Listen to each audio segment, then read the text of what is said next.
Good to see you today. I mean that. Very good to see you today. Today I want to continue a sermon series that I introduced to you 2 weeks ago, entitled Getting Tough with Temptation. Before I do, I just want to thank you, each and every one of you, for what you did for me last week. And Tim told me you guys prayed for me. And that means so much to me. I'm going to try not to start crying, because when I start crying, I start coughing. If I start coughing, I start spitting. And you don't want to see that. I promise you, it's not good. But I'm so blessed that God let me be your pastor. And I'm so thankful for that. It means the world to me. And I remind you that I'm going to be sharing some things with you about your personal enemy, the devil, that he does not want you to know. I promise you. I'm revealing trade secrets, a method of operation that he's used successfully for centuries and centuries and centuries. And so here's what I want you to be aware of. If you were the devil, how would you react to that? Would you just let me do that? Or would you try to resist that? I'd try to resist it. You know what I would do? I would distract you. I would distract you right now from within if I could. I'd get you thinking about things. You know? You reckon he's still contagious? I shook his hand over there.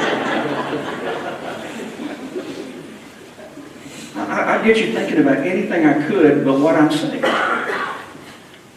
And if I couldn't distract you from within, I'd distract you from without. I would make something happen that caused you to keep going. And so every time you pulled back in and looked at me, you had no idea what I just said. And so here's what we're going to do. We're going to pray a little prayer. And we're going to pray, God, help me get this. Right? So you pray that right now in your heart. God, help me get this. Did you all pray that? You're going to pray a second prayer. God, help my neighbors here get this. Okay, if you've prayed that, we're ready to go. So essentially in the first sermon we learned 4 lessons. Lesson number 1, God has a plan for our life. But so does the devil. Lesson number 2, God's plan is better than the devil's. It's a better plan. Follow God's plan, and in time, it will take you to a full life. That's what Jesus said. But follow the enemy's plan, and in time, not immediately, but in time, it'll lead you to an empty life. You say, you got biblical proof? Yeah. I'm going to preach this. One of the stories we're going to look at is the story of the prodigal son. And if he were standing here and say, he's right. He's telling you the truth. Third lesson learned is following God's plan requires obedience. That's how we take steps in God's direction, and we follow the path that he's carved out for us. It's just one step of obedience at a time. Yes, yes, yes. Man, one step. To follow the devil's plan requires that we disobey God. Every time we say, nope, no thank you, not going to do that, every step of obedience is a step down a pathway the enemy has carved out for us. Lesson 4 was this: we get to choose. We get to choose whom we follow. It's our choice, 100%. We get to choose which one of those paths we're going to go down. You know, whom we're going to follow, God or our enemy. We get to choose. So it makes the choice easy, right?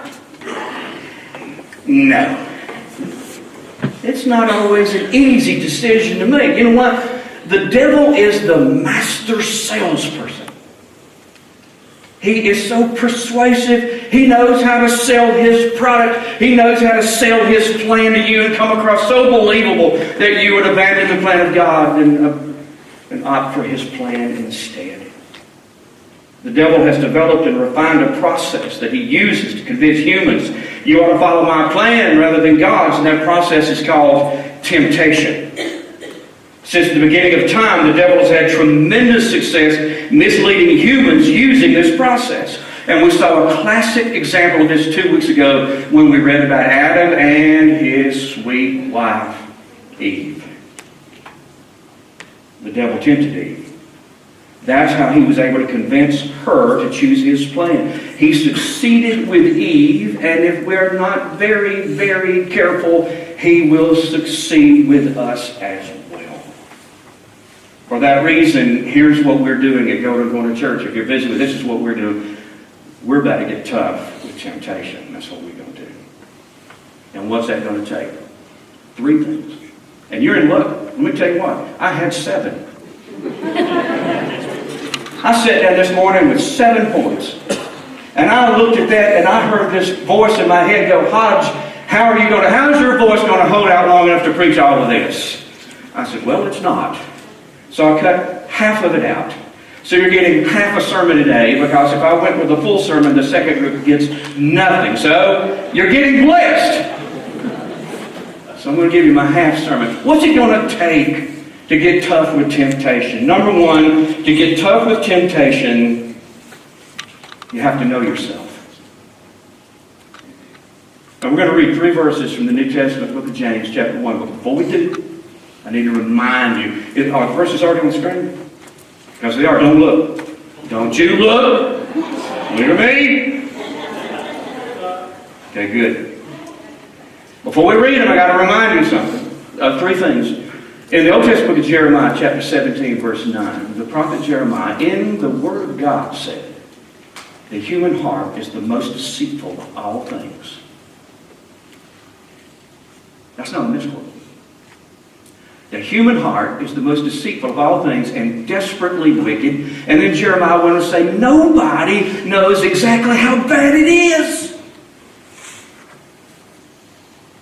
You say, you're not talking about me. Are you the exception of that rule? I don't think so. In Matthew chapter 15, verse 19, Jesus said that in each of our hearts resides the potential for any and every sin. Who said that? That's not Hodgeology, baby. Jesus said, inside of every one of you, there is the potential for any and all sins. It's in there. And then in Romans chapter 7, the Apostle Paul said, there are 2 powers at war within me. There's a part of me that really wants to do good, but then there's another part of me that really wants to do evil, and they're always fighting between themselves. Could get worse. Now, with that in mind, let's read our verses. James chapter 1, verse 13 through 15, James said, and remember, if... Is that the word? No, the word is when. Because you're going to be tempted. And remember, when you're being tempted, do not say, God is tempting me. You ever thought that? God's just kind of put him into the test, and he's put this temptation in my path. Listen, James said, God has never tempted to do wrong, but he never tempts anyone else. Well, then where does temptation come from? Well, James tells us. Temptation comes from our own desires. Now, I'm reading from the New Living Translation. That's my favorite. But if we had read that, if we read this sentence from the New International Version, they add an adjective. This is the way it reads. Temptation comes from our own evil desires, which entice us and drag us away. These desires give birth to what? Sinful actions. And when sin is allowed to grow, it doesn't have to grow, but when sin is allowed to grow, it gives birth to... That's positive. Listen, he didn't say might. It will. Temptation comes from within. According to the Bible, the human heart is a literal seedbed of evil. Therefore, each of us carries about in our body the potential for all sorts, all kinds of sin. And not only is the potential there, according to James, the desire is in there as well. Each of us has a dark side. A dark side that is not only capable of evil, but it finds great pleasure in and longs to commit evil. Getting tough with temptation begins when we understand and start accepting this about ourselves. You remember the story where it was before Jesus was arrested, and Jesus said to the Apostle Peter, you're about to do something unthinkable. Peter, you're about to do something horrible. You're going to deny me publicly. And son, you're not going to do it just once. You're going to do it 3 times. And I'm not talking about over the course of your life. I'm talking about before the sun comes up. How did Peter respond to that? Jesus said, you're going to do something absolutely unthinkable. How did Peter, did he go, well, you know me. I'm just apt to do anything, you know? You know what he said? No! Well, some of you needed to tune in and get what we did, you know?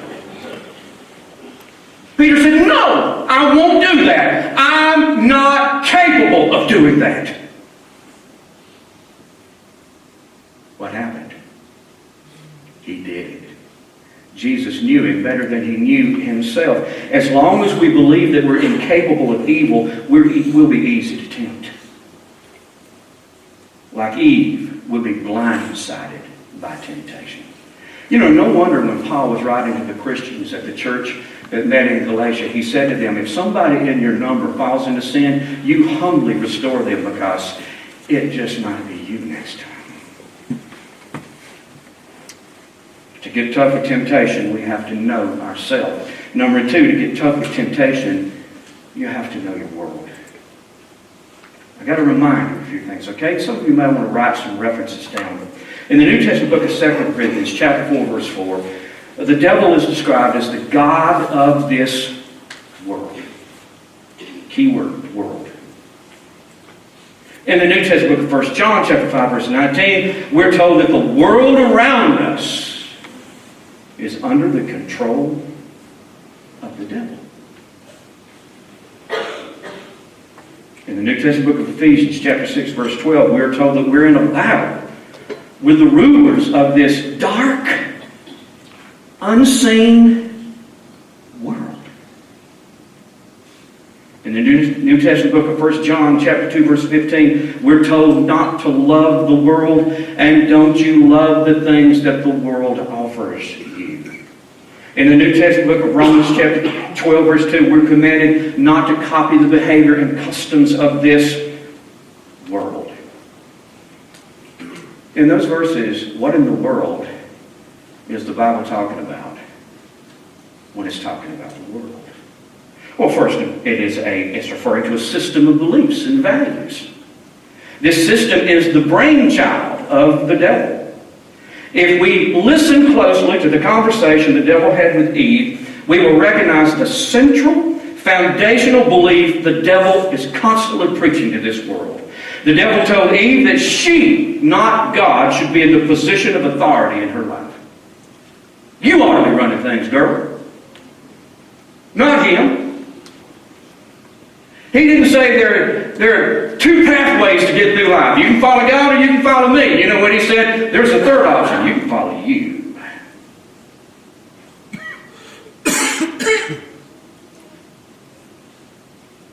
He convinced her to act independently of God and choose for herself what's right and wrong. The world's entire system of values and beliefs ultimately flow from that one core belief. According to the devil, we, not God, should be in charge.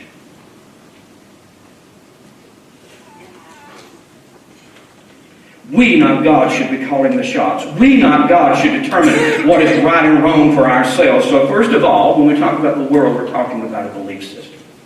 Second, when the Bible refers to the world, it's talking about people. When the Bible talks about the world, it's referring to the people who bought into the devil's philosophies, his value system, his belief system, and who bought into it in such a way that they not only believe it, they're now acting accordingly. Because they're following the devil's lead, the devil's path, and their own sinful nature, the world's actions almost always run counter to God's. But finally, the world is a culture. Here's the way it works. The devil spreads his me-first philosophy through every means possible. Through literature, through film, through television, music. I'll tell you what, I think the most ingenious thing that the enemy ever came up with was spreading his me-first philosophy via the internet. He'll use our friends. If all those things were in place, he would find a way to preach to you that life is me first. He does that. Then what happens? People buy into it. They start acting accordingly. As a result, a godless, immoral culture is created. A culture that the Bible calls the world. To get tough with temptation, you've got to understand this culture. According to Jesus in Matthew 18:7, the world is a great source of temptation. In this culture, sin is advertised, encouraged, gladly applauded, and rewarded. In this culture, it's often right to do wrong. Now, here's what that means to you. You still listening? Yes. Here's what it means to you. Opportunities to commit evil are everywhere. Every day. You are constantly surrounded by a literal smorgasbord of tempting situations. Therefore, temptation not only comes from within, temptation comes from without. Inside of you is the desire to commit evil, and all around you are the opportunities to do so. That's the world we live in. And to get tough with temptation, you got to know your world. Thirdly, see how short? I tell you short. Point 3 and 3-point sermon. To get tough with temptation, you have to know your enemy. Well, let me remind you that the Bible calls the devil the tempter. Matthew chapter 4, if we're reading it, we would see that Jesus has been in the wilderness for 40 days. He's been fasting for 40 days. The devil showed up in the wilderness with Jesus. And you know how the Bible describes him in that passage? The tempter. 1 Thessalonians chapter 3, verse 5. Paul was writing to a church, a lot like us, and he was talking about the devil. And you know how he described the devil? He described him as the tempter. As the tempter, the devil makes sure that we come face to face with evil opportunities. You see what I'm saying? Inside of you are evil desires. All around you are evil opportunities. And the devil's going to do everything in his power to make sure that your evil desires come face to face with evil opportunities. That's step one. Get you in the presence of the opportunity to do something evil that you'd love to do.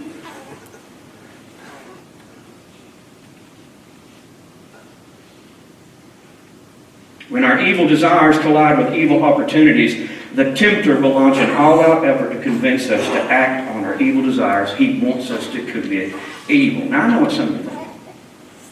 Hang on, Hobbs. Hang on. You keep using the word evil. Don't you think that's a little harsh? Come on, man. Evil? I mean, Charlie Manson was evil. Saddam Hussein was evil. What are you talking about? When you don't you think that's strong? You know the word the Bible uses to describe every act that we commit that goes counter to what God wants us to do. You know the word the Bible uses? Evil. I think it's in this culture that we chose to dilute the horrible nature of sin by describing evil as a mistake, a poor choice, a shortcoming, an imperfection. To get tough with temptation, maybe we need to recognize sin for what it is. It is evil. So what does the devil do? The tempter leads us in a situation where evil desires meet evil opportunities. You're okay with me saying that, aren't you? Is that okay? I didn't cross him out of there, did I? Well, I gotta be honest with you, as much as I love you, I really wouldn't care. I told you the truth. And once the devil gets our evil desires in close proximity to an evil opportunity, that's when it begins to employ the process of temptation in an effort to convince us, act on that desire. Do it. You ought to do it. Now, how does he do this? I'd answer that question with at least two words. How does the devil tempt us? Intentional and strategic. First of all, the devil tempts us intentionally. Now listen, we read that story 2 weeks ago, that Adam and Eve. You saw that the devil and some of the fallen angels, they just weren't out taking a nature hike through the Garden of Eden, and all of a sudden they came up on Eve, and the devil looked at his fallen angels and says, "Watch this, boys, I got a human, I'm about to mess with her." No, listen. She was his target. She was his intentional target. The devil's efforts to tempt her were intentional. There are other biblical examples of intentionality. The Old Testament book of Job, the devil and God having a conversation. A man's name comes up. His name was Job. When the devil left God's presence, he came straight to earth, and he targeted Job. Job became a specific intentional target. I think about the night before, Peter denied Jesus. Jesus looked at Peter and said, "The devil has desired to sift all you guys this week." No, that's not what he said. He said, "Peter, the devil for some reason has singled you out and made you his target tonight."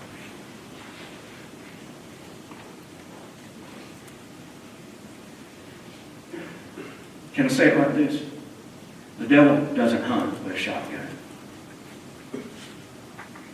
He didn't just come into a congregation like this and shoot a load of buckshot into our midst and say, "I hope I've dropped 2 or 3 good followers of Christ." That's not the way he does things.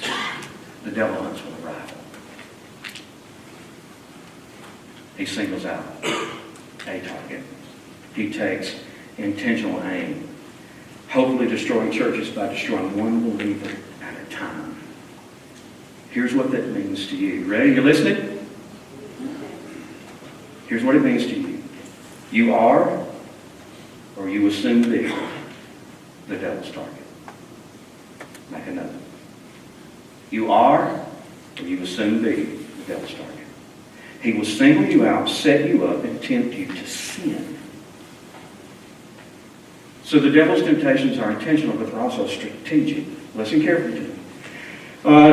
New Testament book of Ephesians, chapter 6, verse 11, Paul wrote these words to a church full of people about like us. And he said, "Put on all God's armor so that you'll be able to stand firm against all strategies of the devil." Strategies. Do you see that? The devil is a schemer. Do you think Samson just happened to tell Delilah the secret of his great strength? It just came up. I mean, you think David one day just happened out on his roof? Happened to be home and on the roof when the lady who lived below decided she would bathe publicly? Do you think all those things just happened? No. Those were steps in a well-thought-out strategy. Here's what that means to you. Once the devil makes you his target, he carefully designs a strategy just for you. And when the time is right, he'll execute his plan. He will bring you and your evil desires face to face with evil opportunities. He will entice you from within and without. He will use your own evil desires to drag you away from what is right. The tempter will convince you that the wrong thing is the right thing for you. And then just like Eve, you'll give in to desire and you sin. Now you know why he wanted you to sin, don't you? He knows that if he gets you to sin once, it's going to be much easier to get you to sin twice. If he gets you to sin twice, it's even easier to get you to sin a third time, and a fourth, and a 37th, and a 55th.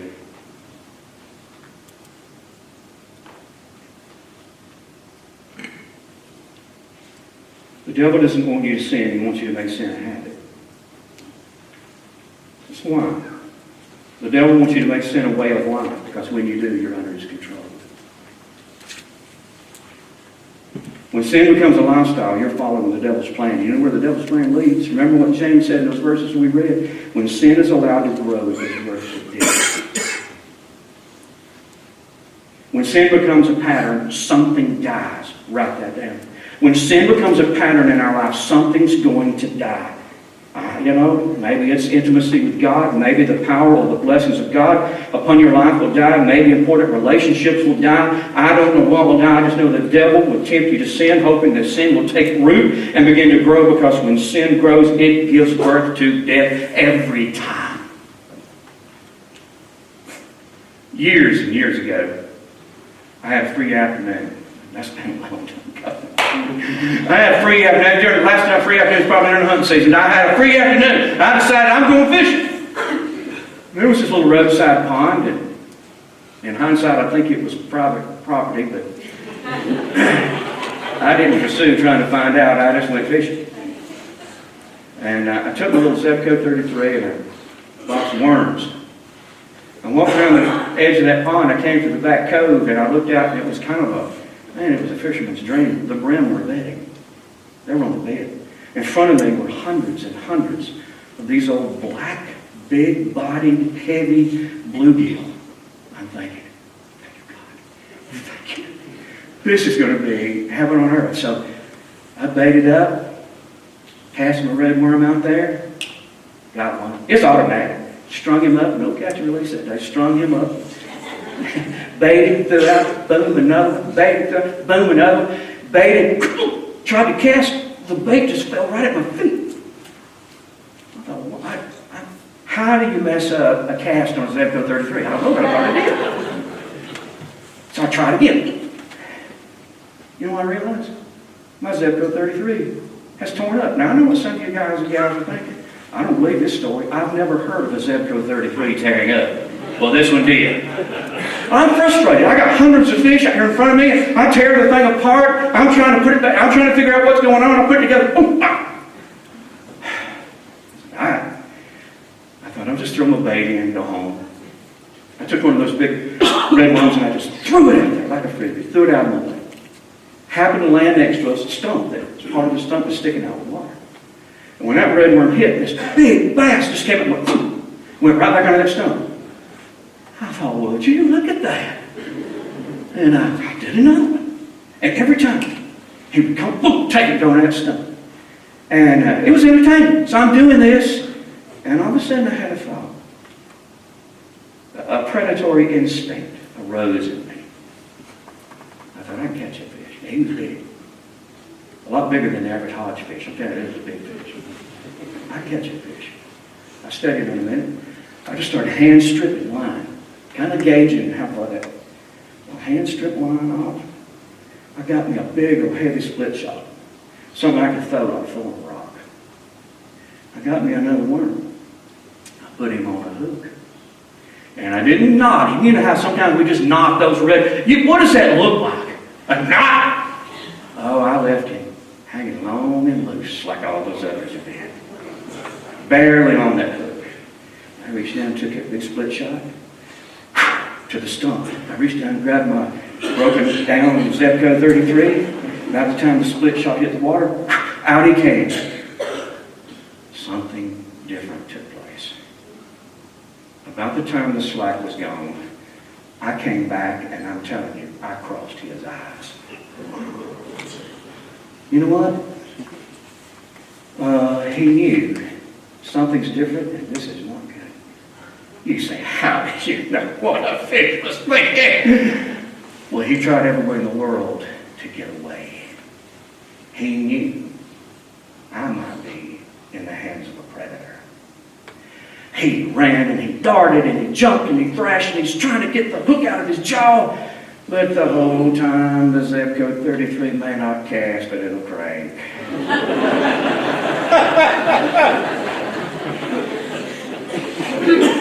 I into the bank and I grabbed him by the lip and I looked at him. You say, did you show mercy? No. I killed him. And then I filleted him. I rolled him in house offering. And I deep fried him. And that night I surrounded him with French fries and hush puppies and coleslaw. And Lena and I ate him.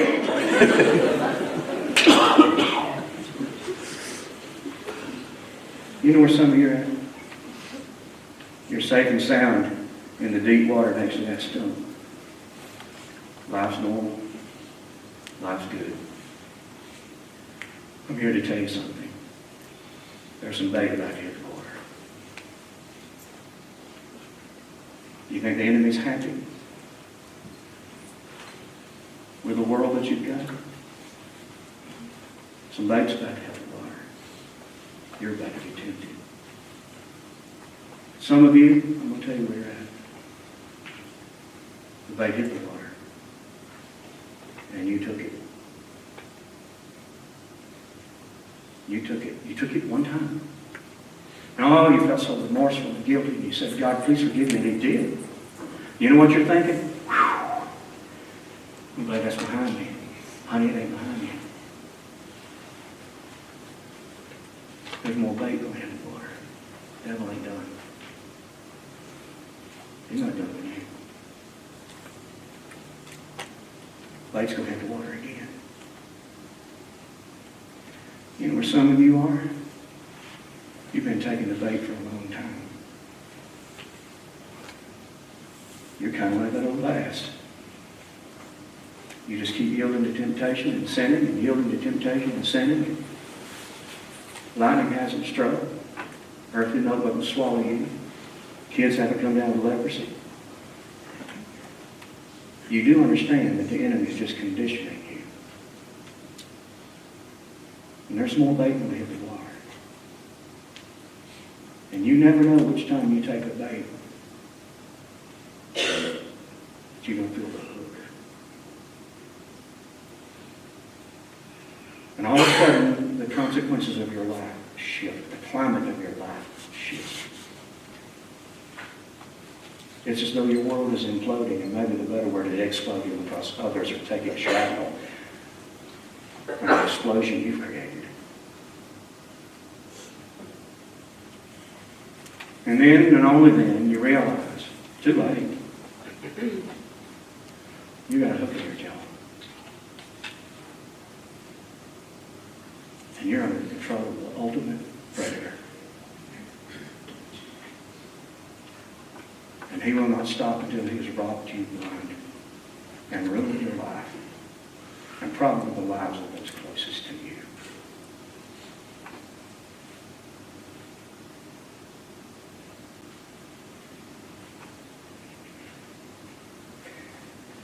So what do? We better get tough with temptation before we're rudely awakened by the enemy's hook set. So where do we go from here? Next week we need to take a more careful look at the enemy's strategies. Here's the thing. Whatever strategy he's putting, and I promise you, your name's on the table. He's drawing up plans even as we speak. And there'll be elements of the plan that are unique just to you, but there are elements of the plan that cross and be a part of his strategy for each and every one of us. And so next week we're going to go a little deeper. And we're going to look at just how he goes about convincing us that the wrong thing is the right thing. Now you're going to keep praying for me, right? I'm praying for you. You got to keep praying for me because I'm letting the cat out of the bag here. When this series is over, we're going to be a group of people who are tough to tempt. Let's pray together.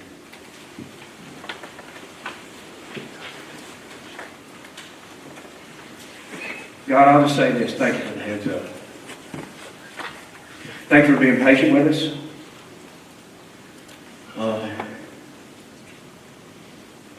Thank you for grace and forgiveness. Thank you for the heads up. I want you to help us to get tough with temptation. In the name of Jesus, we pray together. Amen. You're dismissed. Thank you.